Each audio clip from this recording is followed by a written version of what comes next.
Welcome, kings and queens, to another episode of Unapologetic, your number one podcast. This is the show where kings and queens tell their legacies and on. So get ready for the gems to drop and pull up to the table because we're ready.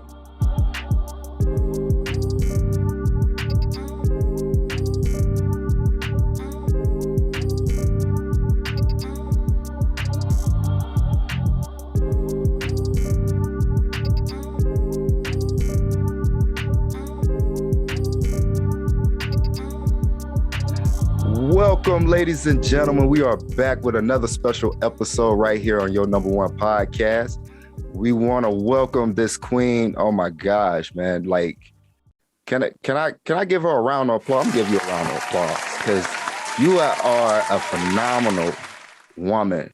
The things that she have done in the community in Atlanta is crazy. Please, ladies and gentlemen, give a round of applause to Dr. Marcy Simmons. Did I say it right, Simmons? Yes, you did. Yeah. ThurmondSimmons, that's me. But I do want to say thank you for inviting me to this platform, unapologetic. That should be my mantra. Yes, because you give it that it's a part of who you are. And when I first spoken with you, it was like, wow, like she touched the soul when how she talks, and she's not giving me the runaround or nothing like that. So I had to have you on the show, and I appreciate your time. I really do. Well, I appreciate the invite, and I'm just the only person I can be is me unapologetically. Amen to that. Amen to that. Well, I have some credentials I got to tell the people that you have done. As far as being a doctor, you are a music educator, has been in the past 27 plus years. She is a music specialist in the APS, which is the Atlanta Public Schools. She has been a teacher of the year in 2005 and 2017. Should have been 5, 6, 7, 8, all the way up to 17. But I give you your credit. I'm gonna let it be known. She has been doing so much great things in the community. Business manager of the Atlanta Public Schools, the elementary honor course consultant. It's just like the list is like long. Like I was reading for at least an hour and a half on your credentials. Like seriously. Like, well, I don't think about it as much. You forget as years go by some of the things that you do when you're over in your element, Yeah. And so, the list, I've done a lot, but there's so much more to come. I don't even. You are absolutely right. And I remember the time before last time we spoken over the phone. You was telling me how to stay focused, always stay focused on what you're doing, stay on your grind. Don't allow the world to, tarnish who you are. And that stuck with me. I actually wrote it down in my notes. I actually wrote that down in my notes because we don't get that type of information, that type of push in our community, especially in the Black community. And I feel like that is a necessity for everyone, regardless of where you stand at or how big you are or whatever you think how you are.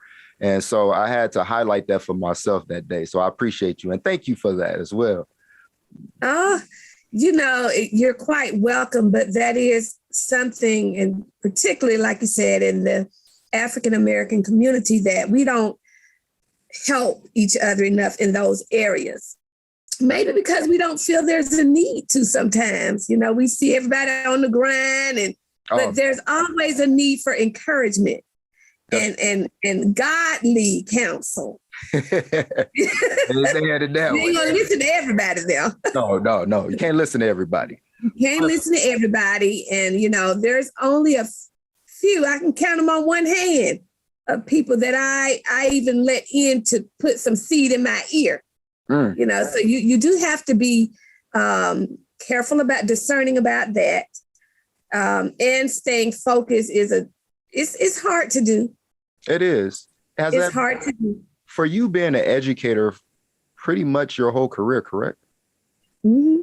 So you being an educator, it seems like when a person says being an educator, that is a lot of stress because you have to deal with and learn how to deal with certain individuals who have different learning curves, certain learning abilities. Some people are geniuses and don't even know it. And so how did you start this journey on becoming Dr. Simmons? Excuse me. Well, I would even go back to when I was a little girl. And I'm saying this because I'm sure there's somebody out there that can probably relate. When I was a little girl in my bedroom, I had all these baby dolls and I would line them up and teach to them. Not even thinking about it, but, just doing that. And then my summer jobs would be counseling, like camp counselors, always working with children. For a summer job? I did. Yes, I did. And so that was something that was in me even before going to college, working with young people. And I love young people. But like you said, there are a lot of learning modalities that we have to deal with in the educational system. Yeah. And I feel like everyone is smart. That's my thing that I stand on. Every human being is smart somewhere. And so that is what I focus on when I'm teaching. I tell the children, everybody's in here smart, and I let them know where I'm not smart at. Because they'll understand that Dr. Simmons not math smart now, but I am people smart. So you're not going to be able to fool me now too much. Yeah, I remember back in them days, being in school when I tried to, slip, like I forgot the homework or, I did the test and knowing darn well I wasn't in no classroom doing no tests. I was skipping school. So yeah, you're right. You're absolutely right.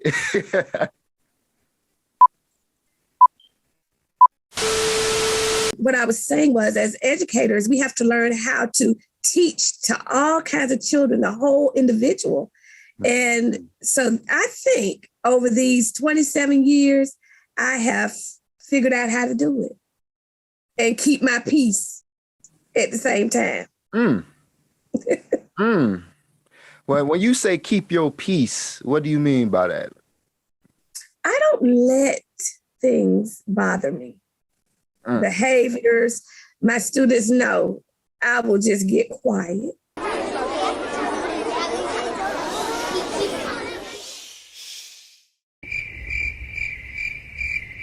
Or I won't say anything at all. And that tells you, get yourself together. and a lot of educators might not want to say it, but a lot of the issues are not just the children. We work with adults that we have to deal with as well. And so from administration on down. So, that's another thing that can be difficult in some situations. That is. So I've learned how to do it though. And you mastered it. I would say that you mastered it. You a sensei on that one. But you stated that teaching started as when you was a little girl. So you used to have the dolls and whatnot. So from that part to being a counselor at a summer camp, what did you transition into after like being at summer camp, learning to deal with children, hearing what the problems were? Because when I think of a counselor, I feel like certain kids will go to a camp and be happy to be away from whatever they were into at home. You get what I'm saying? So how did that, help you on your journey of becoming this top educator in Atlanta public schools? Well, it taught me how to listen to young people. I paid close attention to young people and their needs. And I can finally say I'm now at a point where my main concern is their well-being. emotionally and socially. When I first started teaching, I was in, just trying to get used to it, whatever. But now I'm at a point where I am just there for them and to make sure they're good and that they're free to be who they are. So I would say that counseling helped me to listen and not to cringe at what I hear, because young people can tell you some things now. Yes, yeah, we can. Oh my God. Young people can tell you some things. And, I am not one of those heavenly minded people, no earthly good. I'm not judgmental. I don't judge people. So because of that, I can listen and people talk to me. Wow, that's good. Mm-hmm. That's awesome. Mm-hmm. That's awesome. Where did you start your, excuse me, before I jump to there, I got to ask this question. Where did you go to get your degree? Okay, my bachelor's arts degree was Morris Brown College. Dear old Morris Brown. What? The best HBCU in the land now. I'm just going to say it. Wow. Yeah. That's what's up. Oh man. How was it going to that famous university? Oh my gosh. I experienced something I will never forget in my, it's just the networking and the love and the attention that we got as students at Morris Brown cannot be compared. Those connections that were made there, they're still there. We still connect now. Wow. So I would say that was one of the most impactful moments of my life, going to Morris Brown College. And what was your degree of choice? Besides, well, I was a music/voice major. Music/voice major. Yeah, they had that back then it was a little different. So you had music, but the concentration was voice. Okay. So you're a vocal coach. Is that what it? No, I'm not that. I've done that. Yes, I have. That's one of the first businesses I started was vocal training and piano. But gosh. But that wasn't my main passion area, I would say that. But I have done that, yes. What was the passion? What is the passion is what I'm doing now, which is integrationist. And right now I am using music integration because that's the role that I'm in the school system, but I'm an integrationist, period. And an integrationist is someone who connects things. They bring things together. If you want to call it that, it's a little deeper than that. And the best way I can describe it is a tossed salad and a cake. That's the best way for me to describe it. You have a tossed salad, which you mix. You can shake it up and toss all the ingredients together, but you can remove them. You can remove the tomatoes if you don't want them. You can remove the cucumbers if you don't want them. But when you blend a cake, it's so well blended, you can't move the ingredients. And so, matter of fact, I wrote a book called What's the Cake? Based on this concept, because an integrationist will put things so knitted together that you can't tell which direction it's coming from, but it's coming and it's delicious. Wow. So when did you write this book? So that's an integration. Oh, I think it was 2018. Yeah.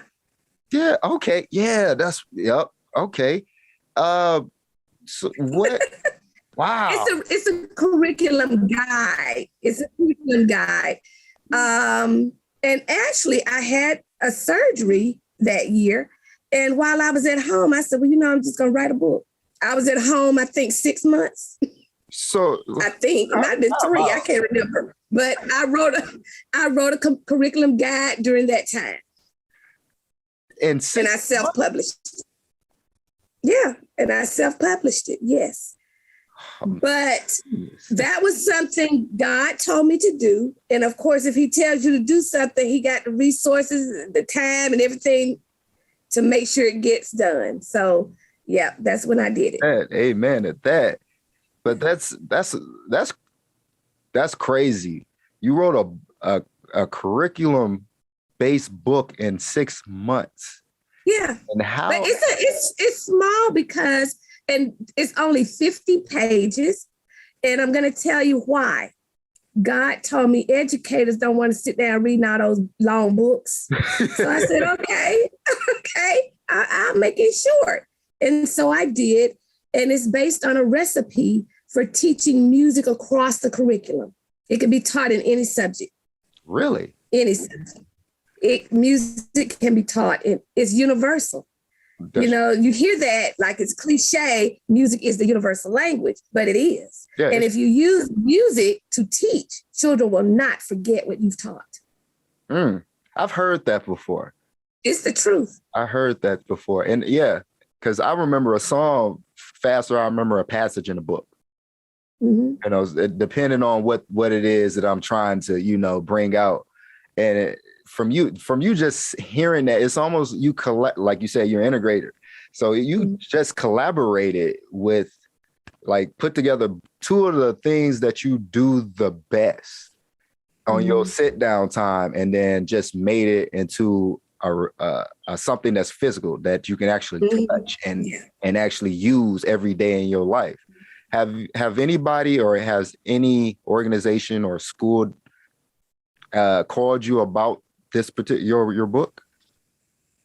No, and I'm going to tell you one of the saddest things to me, and I'm going to say it because I'm unapologetically Dr. Marcy. So I'm going to just say what I need. Do it. The district that I'm in, they want professionals. They want master teachers. But if you have a product that you created, it is against the code of ethics to promote it.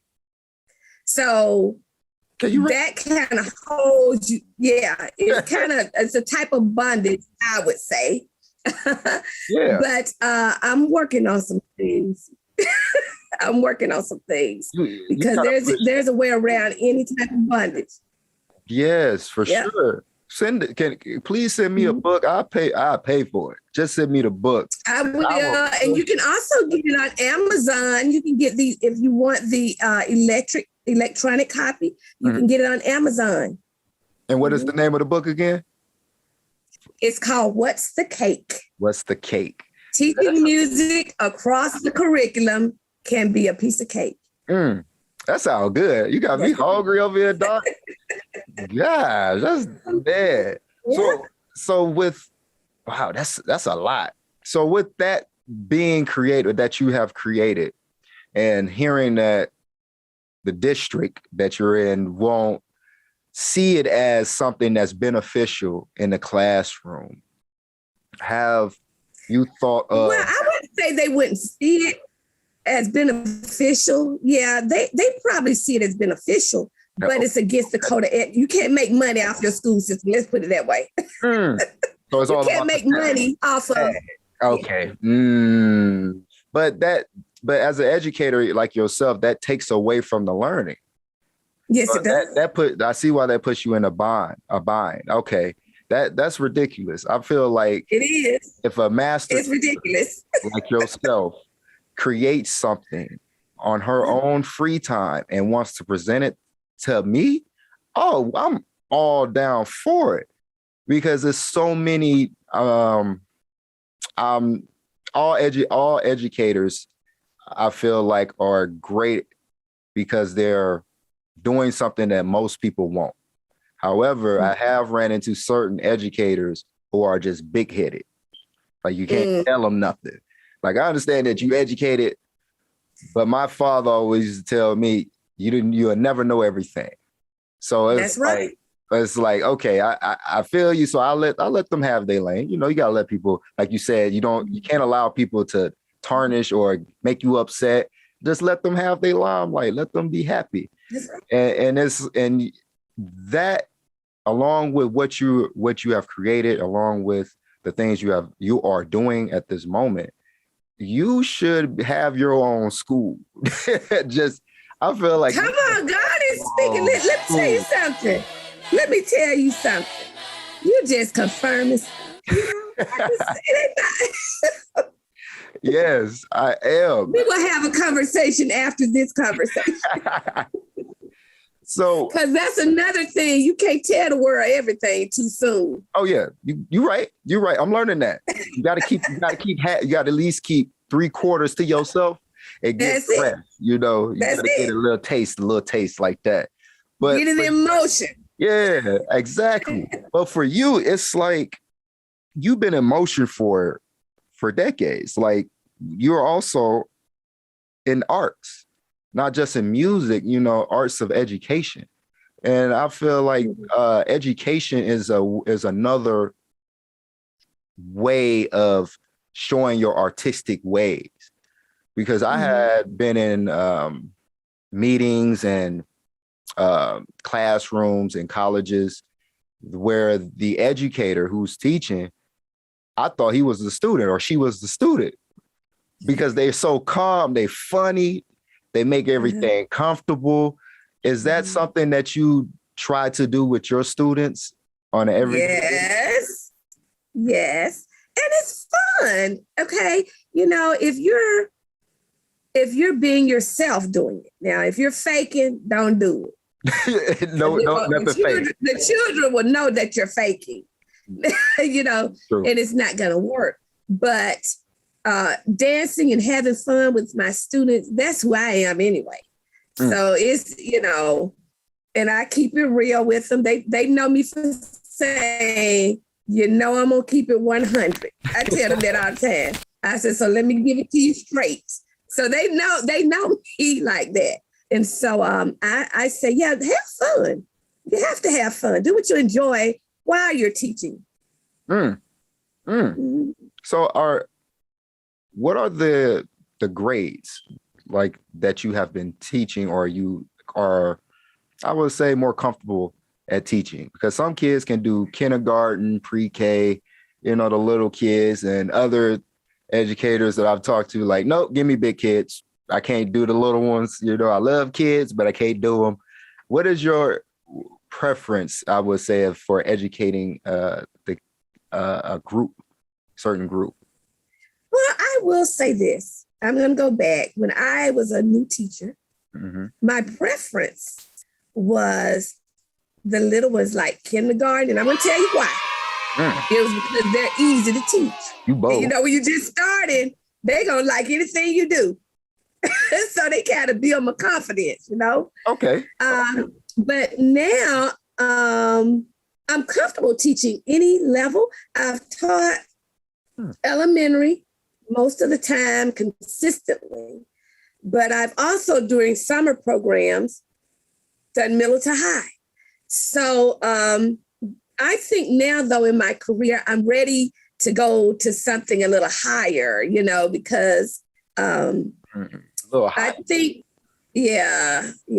I would rather, to be honest with you, I wouldn't mind doing collegiate. Whoa.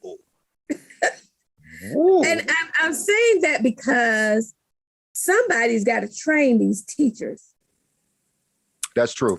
Somebody's got to train the teachers for what the children need, because somewhere we're getting away from that. You know, what do they need? We're doing all this other stuff, and the children are not progressing at the rate they could progress. That's true.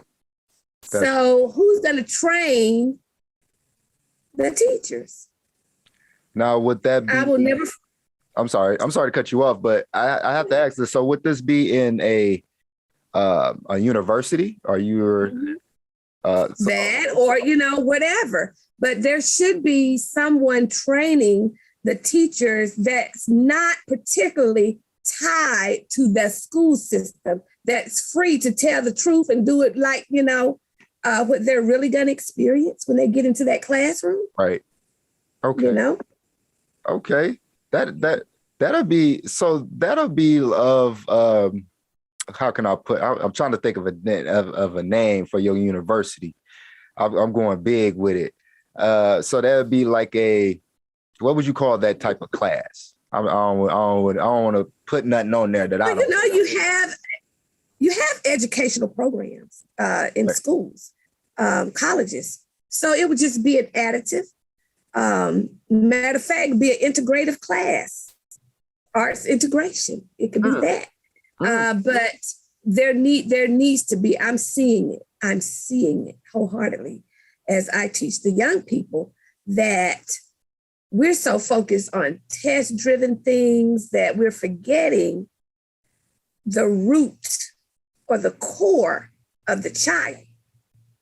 And so if we could just get there, I think we'll do better. Because if a child is feeling confident about their learning, and they know that they're smart in some area and they can connect it with something they like to express themselves in, then they're going to succeed. That's true. But and I want to say in our community, though, it's very hard to have support for the educator like yourself because of the newfound world of technology. I feel like possibly like 40% of the kids nowadays learn from a computer or learn off a computer. So it's like, what is that hands-on that they're supposed to be getting? And is that something that you feel like is a hindering, or could that be used in a positive way, you know? Well, this year, I'm just going to give you an example. This year, when I went into the school system, I always, before the school year starts, I ask God, what do you want me to focus on for the year? Right. Okay. This year, he said, freedom. Go in there and free those children. I'm like, free the children? They already free. You know, that's what I'm, thinking. No, he meant free them so that they're feeling comfortable with expressing themselves. Free them so that they're creatively free. Because let's be honest here. Black people, and I'm talking about Black people now. Our most valuable resource is our creativity. Has always been. Preach. If it were not for creativity, would Black people have survived the enslavement era? No. Had it not been for their creativity, would they have been a hot commodity in America in the first place? Why would you go get them from their land? Because they were creative. Oh, That's what the money making was about. If I can get them to come over here to America and get to creating, right, I'm gonna make money off of them. So the very thing that is the strength of Black people is being taken away. It's been taken away. And sadly, by the hands of some of our own people. And that's what I have a problem with. Ooh. Because we're not realizing systematic things can be detrimental to our community, period. Oh, it can. You are absolutely head on, dead on. Oh my gosh. And I don't operate in systems like that. I'm in a school system, but anybody who knows me, Dr. Simmons, you're not gonna be able to put her in no oppressed situation, or then there's gonna be an issue. You hear me? So sure. I hear it, Doc. You keep going. God. And so my thing is free these children up and free the teachers. The teachers are feeling they're feeling oppressed because it's coming from all angles. They can't even be creative in their classroom because it's coming from all angles. And let's be real now. God wants us to be free. Now, if you're putting bondage and oppression on the people, you're going to start getting an explosion that you don't want. Ooh. Oh, yeah. And we've seen that a lot of times. And history has repeated itself so many times. Yes. So have you been, as strongly as you speak, Doc, Have you been, I know you've been to city council meetings, education meetings and stuff, and put your voice out there to show the passion that you have for the student. Has any persons tried to stop you? No, I haven't been. You know what? I have not been to city council meetings or whatever, because maybe there's something I'll be led to later. But I feel like I'm most valuable right now on the ground. You know what I'm saying? Where I can impact, if I can get something in those kids to the point where they're saying, wait a minute, you're not going to keep me bondaged up. Then they can be creative and they start their own businesses and things. That's another thing I'm being in, which, the system. Once you go to school, go to college, get a job, retire, and that's it. That's how I grew up. I grew up in the era where, that was a thing to do, but not anymore. These young people have so much creativity locked up to start their own businesses. For sure. But when you look at systems, look at what they're designed to do. Look at what they're designed to do. You gotta look deeper. So being a teacher at what school are you working with at this time? Should I say? I'm actually at two schools. I am in the Atlanta public school system, but I'm at West Manor Elementary School and LP Miles Elementary School. Oh yeah, okay. Man, I've seen that school. Man, so long. Like I said before, man, I got to come home. Come on home. Come on home. I will, man, especially now that you got me in this mode. Like, man, this is because a lot of times you hear people leaving the South, leaving the North to go down South because of the resources, because of the opportunities. And hearing you speak how you're speaking, there's opportunities everywhere you go. There is a way, there's a lane for you everywhere you go. You just have to find it and create it. Right. And so create. Right. And so that dawned on me when you said that all these young children, kids, young, old, doesn't matter, people as in general have so much creativity, especially in our community. And you're one of the leading individuals who are trying to bring that creativity back out from the system that oppressed it. And hearing that and knowing, because most people don't understand, that puts you at a risk, at certain points and times that you may be trying to go at a certain direction. And let's say you have A, B, and C doesn't like it because it's messing up whatever they had previous, whatever system they had in store previous.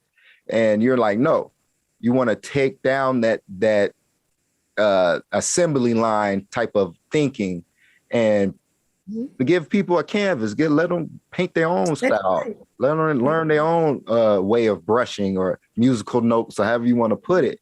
And you don't hear that.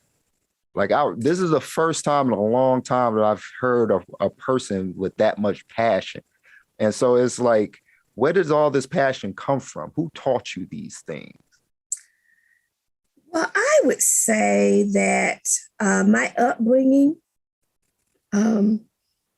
my family has always, taught me, my brother, my children now, or their grandchildren, whatnot, to be proud of who you are.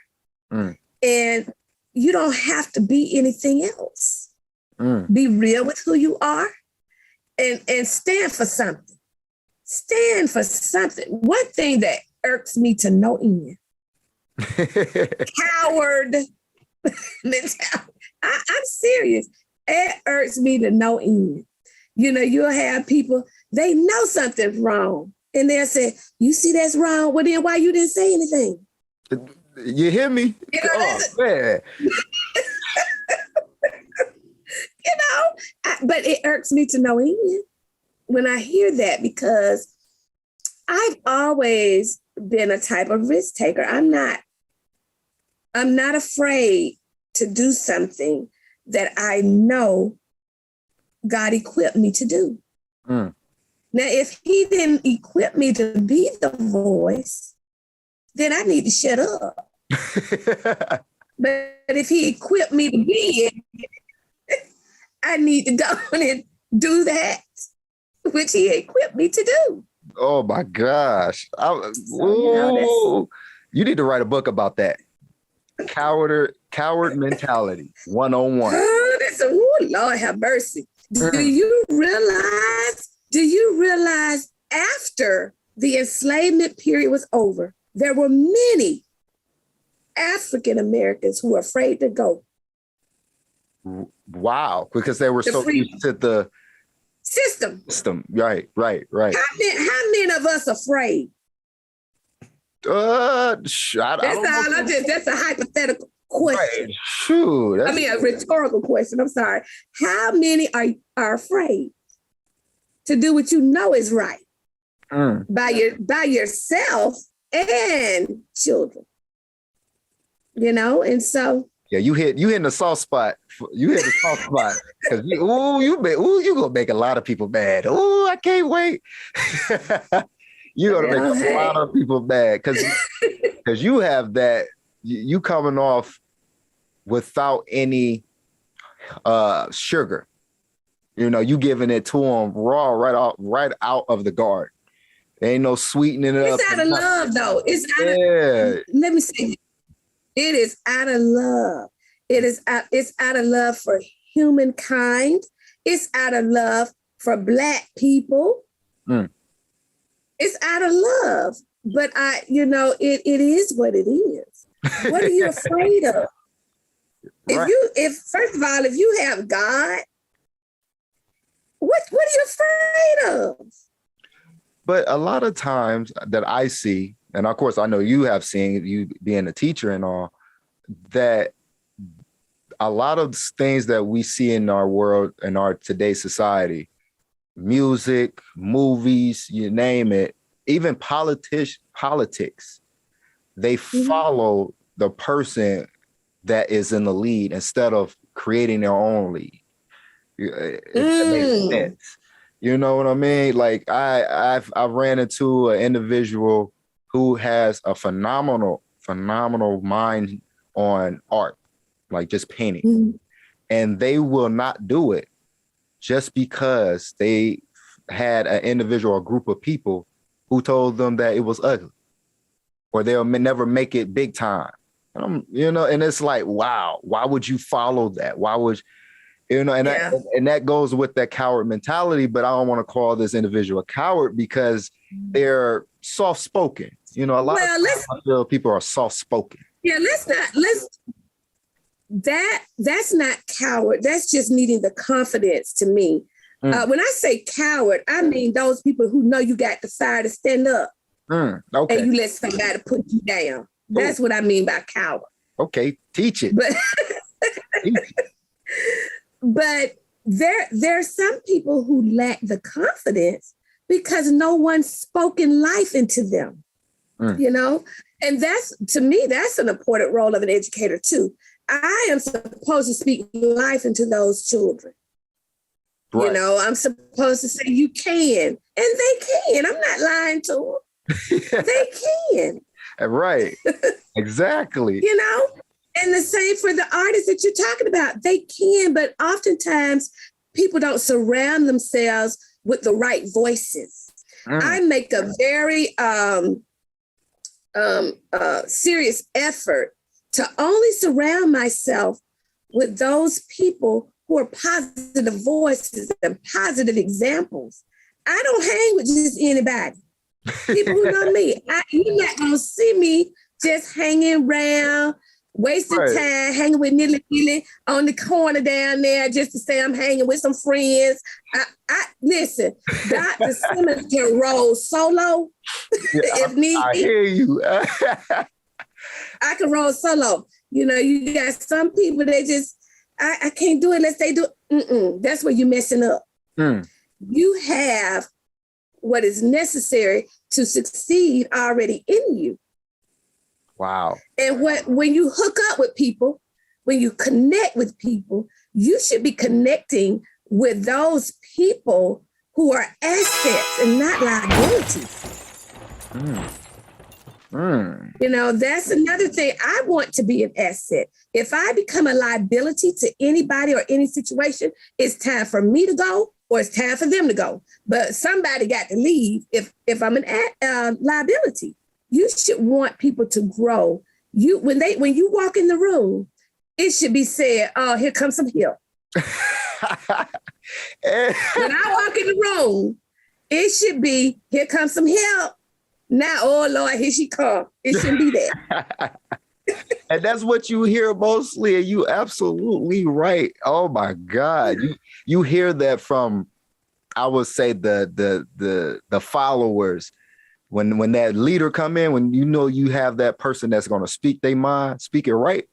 Oh man, you can hear the whole room get quiet and hear whispering, and everybody, "Hey, you know, hey, don't say nothing. Don't say nothing to her." No, forget that. Y'all gonna hear me. And as an educator like yourself, that is a perfect. I see why you're good at what you do. I see it, every inch of it, because you control the crowd. You when you speak, the crowd will instantly look at you and listen. As there's no hiding nothing about what you're saying. And then I feel like you have what a lot of teachers, certain teachers lack, and that is humility. Because now, like you said previous about the system takes away the humility out of the individual. You know, you have to follow this curriculum because your work, we're paying you, you know, blah, blah, blah. And it's like, no, I didn't become an educator because of you. I became an educator because of me. So that humility, I feel you bringing that back into the classroom. You're bringing that to the young minds that are going to be the future doctors for us. Yeah. You know, and we need that, because I don't want my doctor to be like, "Well, I'm not sure if this is the right medication for you because I don't feel comfortable. Let me go ask somebody else." I don't need that. No, you don't want that. You don't want that. Right. I don't need you. And you bring that to the table every inch, every second, every conversation. So that is what, in my eyes, that I love about you. You know, that humility part. So I thank you for that. Yeah, you know, we're all humans. You know, we're and that's another thing. And I heard you mention earlier about some educators, they know it all. Well, I'm going to talk a little bit about that too. Because yes, I have a doctorate degree, but I do understand that I don't know everything. Let the truth be told. Now let's tell the truth. And this for the people that have doctorate degrees. I can say this because I'm one. I'm listening. But if the truth be told, I specialize in the area that I got the doctorate in. So there are many other areas that I don't specialize in. Right. So if you're walking around saying, you call me this, I'm this.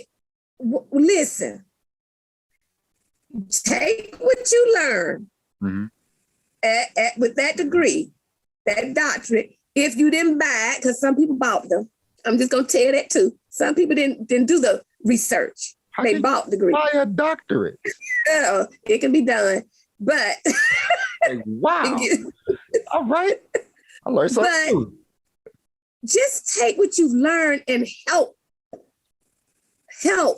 bridge, help develop, help cultivate, and then keep learning in the area that you got the degree in. Because listen, I still have to I research all the time. Right. Yeah. I have to keep up on what the children are listening to. I have to keep up on a lot of different topics beyond the degree that I have. That's true. That's true. You do. You're a continuous learner. You should be an ongoing learner. Once you stop learning, it's time to put you 6 feet under. Ooh. Yeah, I can see the truth in that. I can see the truth of that. Yeah. You're always learning. And nobody's no better than anybody else. And so we're all important. And wow, Doc, keep going, Doc. Because also you are a consultant. You have your own business consulting business, correct? And yes. Whom all have gravitated to your business? Because when I hear you speak, I would honestly already just gravitated because you're on the show. I love you. So as a person that's beginning their business or beginning their journey, how do you bring in those individuals and consult with them? What are you consulting with them about? Well, I will tell you this, like I told you when we first talked, when you're starting a business, and this business, the consulting business, is just starting, officially, but I've been doing that for years. Yeah. Just doing it. Okay. And so the people that gravitate are those who desire consulting. You can't, everybody don't want to hear what you got to say. But if you have experience, people call me that need to know what I know. Right. Or if I can help them, I will. If I cannot, I lead them to who can, if I know someone. Ooh. Okay. And that's another thing. Stop saying you know everything. You don't know. There's so many times I have to say, even to my students, oh, I don't know that. Let's look it up. Right. I don't know.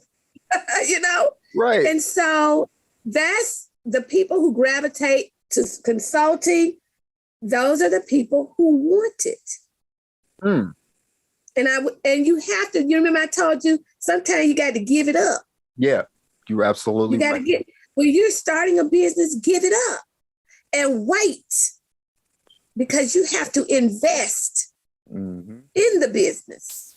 You have to sow into your own business, and then you start seeing the crop, the harvest. Tell them to bring me my money. Yeah! Those southern roots showing.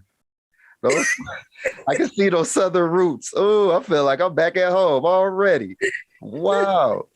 Oh, Doctor, all the things that you have accomplished, everything that you have that you are doing now, and I know there's a lot of stuff in the future that you are going to shine to the light real soon. What is it that keeps you going?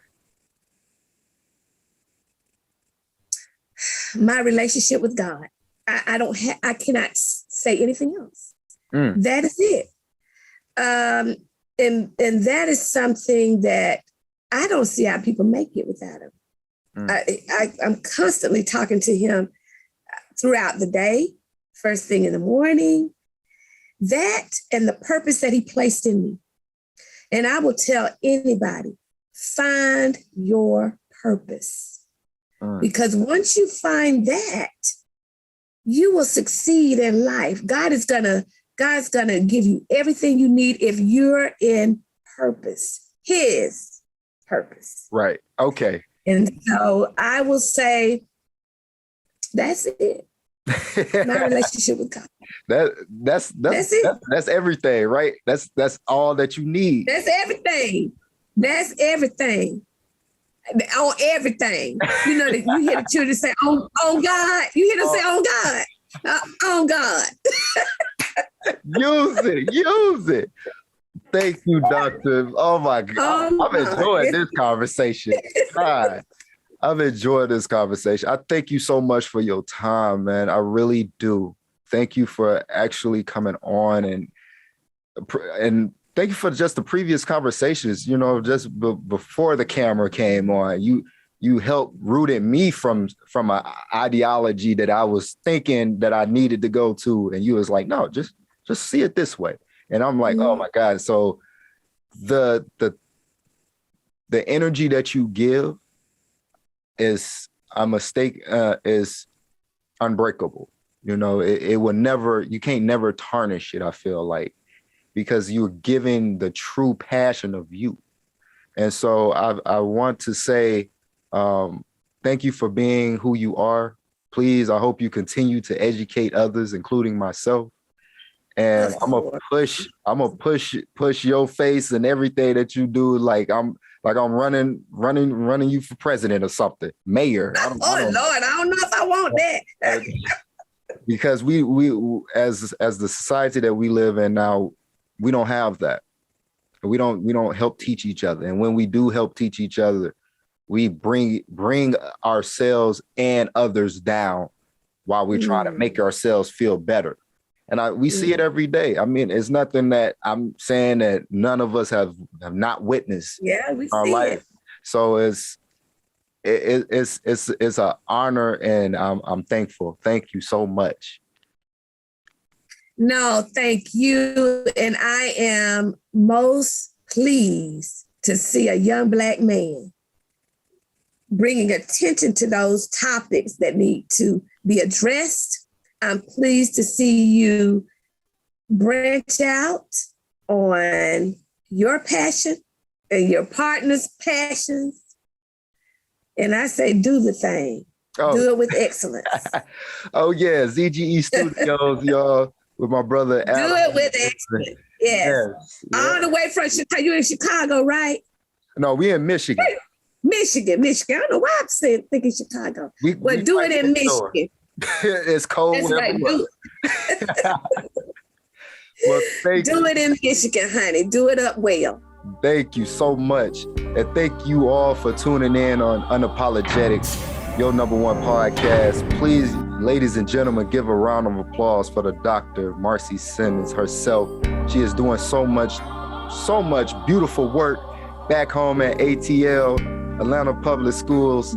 Make sure y'all go check out her website and hit her up on Facebook. All the information and the links will be down below on the description. So make sure y'all tap in, like, share, and subscribe. And as usual, stay always and forever, like Doctor said, stay unapologetic. Unapologetically Black. All day, baby, all day. Thank you so much. On God. What is that? On God. On God. That's it. On God. Oh, man.